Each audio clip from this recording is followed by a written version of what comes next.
ഇപ്പൊ എങ്ങനെയുണ്ട്? എന്റെ കാര്യം വിട്ടേക്ക്, എനിക്ക് കുഴപ്പമില്ല.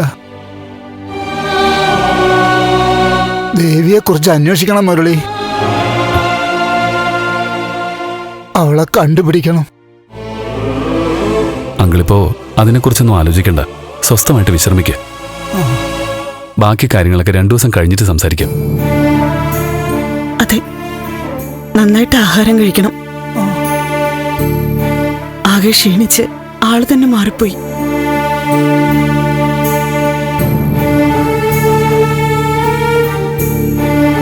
കുടിക്കാൻ എന്തെങ്കിലും എടുക്കട്ടെ മാധവേട്ടാ? വേണ്ട, ദേവിയുടെ കാര്യം അറിഞ്ഞാൽ എനിക്കിനിത് സമാധാനമുള്ളൂ. എന്നെ തട്ടിക്കൊണ്ടുപോയത് തന്നെയാവും അവളെ അവിടുന്ന് മാറ്റിയിരിക്കുന്നത്. അന്വേഷണം നടക്കുന്നുണ്ടല്ലോ അച്ഛാ. തൽക്കാലം അച്ഛൻ ഇപ്പൊ അതൊന്നും ആലോചിക്കണ്ട. ഞാൻ പിന്നെ വേറെ എന്താ ആലോചിക്കണ്ടേ? നിങ്ങൾ പറ. അങ്കിളൊന്ന് വിശ്രമിക്ക്. ഞങ്ങളൊക്കെ അടുത്ത് തന്നെ ഉണ്ട്. ഒന്നും പേടിക്കണ്ട. അതാരാ?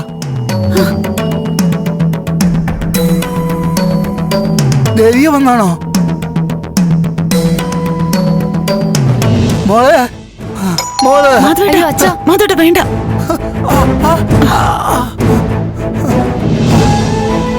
ആരാ നോക്കരാധിക?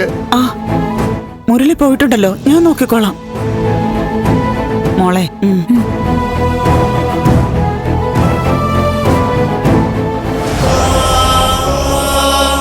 ഞാൻ എന്ത് പറഞ്ഞ് സമാധാനിപ്പിക്കാനാണ് അവരെ?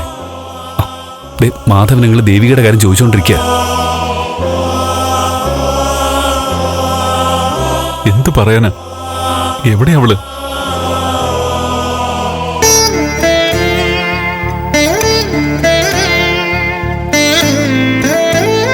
വീട്ടിലെത്തിയപ്പോ അച്ഛന് സമാധാനമായി കാണുമല്ലേ?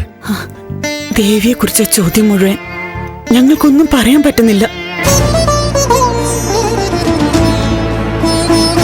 ദേവിക്ക് വേണ്ടിയിട്ടുള്ള അന്വേഷണം നടക്കുന്നുണ്ടല്ലോ അല്ലേ? അതെ, എല്ലാവരും ദേവിക്ക് വേണ്ടിയിട്ടുള്ള അന്വേഷണത്തിൽ തന്നെയാ. വല്ലാത്തൊരു സമാധാനക്കേടാണല്ലോ ഞങ്ങളുടെ ജീവിതത്തിൽ.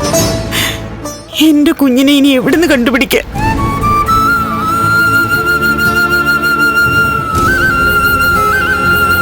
ആരുടെ മനസ്സ് തളരാതിരിക്കുക, അതാ ഇപ്പൊ പ്രധാനം. ഇതിന്റെയൊക്കെ പിറകില് ബലരാമ സാറിന് എന്തെങ്കിലും പങ്കുണ്ടോ മോനെ? അല്ല, കാര്യങ്ങളൊക്കെ അറിഞ്ഞപ്പോ ദേവിയോട് എന്തെങ്കിലും മനസ്സിൽ ദേഷ്യം വന്നിട്ടുണ്ടെങ്കിലോ? ഏയ്, അങ്ങനെയൊന്നും സംശയിക്കണ്ട ആന്റി. പിന്നെ എന്റെ മോൾ എവിടെ പോയി?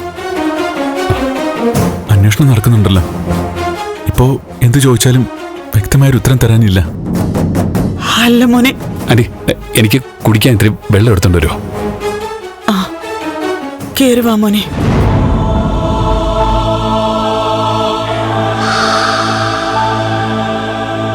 മുരളി, മറ്റുള്ളവരുടെ മുമ്പില് ധൈര്യം അഭിനയിക്കുന്നുണ്ടെങ്കിലും ആകെ തകർന്നിരിക്കാൻ ഞാൻ. എനിക്കറിയാം, വീട്ടില് അമ്മയും ഗൗരിയൊക്കെ വിഷമിച്ച് കഴിയുക. സത്യം പറഞ്ഞ എങ്ങോട്ടെങ്കിലും പോയാൽ കൊള്ളാൻ തോന്നുക. ഏയ് എടാ, എന്താടാ ഇത്? പിടിച്ചു വയ്ക്കാൻ പറ്റുന്നില്ലടാ. നീ വാടാ, വന്നേ വാ.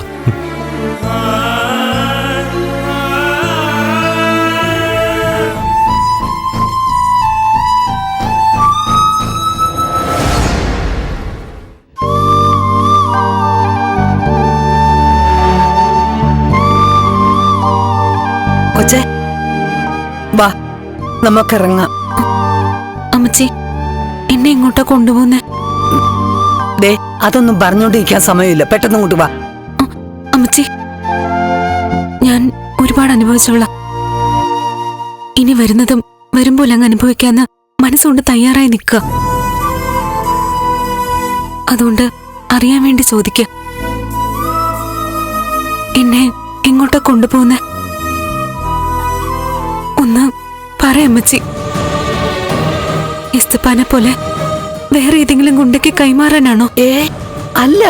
പിന്നെ ഇവിടെ താമസിച്ച നിങ്ങൾക്ക് കുഴപ്പമാവെന്ന് വെച്ച് എവിടെയെങ്കിലും കൊണ്ട് തള്ളാൻ പോവാണോ? അതോ പോലീസിൽ ഏൽപ്പിച്ചിട്ട് നിങ്ങൾ രക്ഷപ്പെടാൻ പോവാണോ? അതൊന്നും ഇപ്പൊ അറിയണ്ട. ദേ നിന്റെ കാര്യത്തില് കൊച്ചിന് ദോഷം വരുന്ന ഒന്നും ചെയ്യില്ലെന്ന് മാത്രം മനസ്സിലാക്കിയാ മതി. വാ വേഗം ഇറങ്ങ. അമ്മച്ചി, ഒരു കാര്യം കൂടി. എന്റെ കൊച്ചെ വർത്തമാനം പറഞ്ഞിരിക്കാൻ നേരമില്ല. നീ വാ. അവിടുത്തെ മുറിയില് ആരെയാ പൂട്ടിയിട്ടിരിക്കുന്നെ? ഫ്ലവേഴ്സ് ഒരുക്കുന്ന കാഴ്ച വസന്തം യൂട്യൂബിൽ പ്രേക്ഷകർക്ക് ലൈവായി കാണാം. ഫ്ലവേഴ്സ് കോമഡിയിൽ ജോയിൻ ചെയ്യൂ, ആസ്വദിക്കൂ.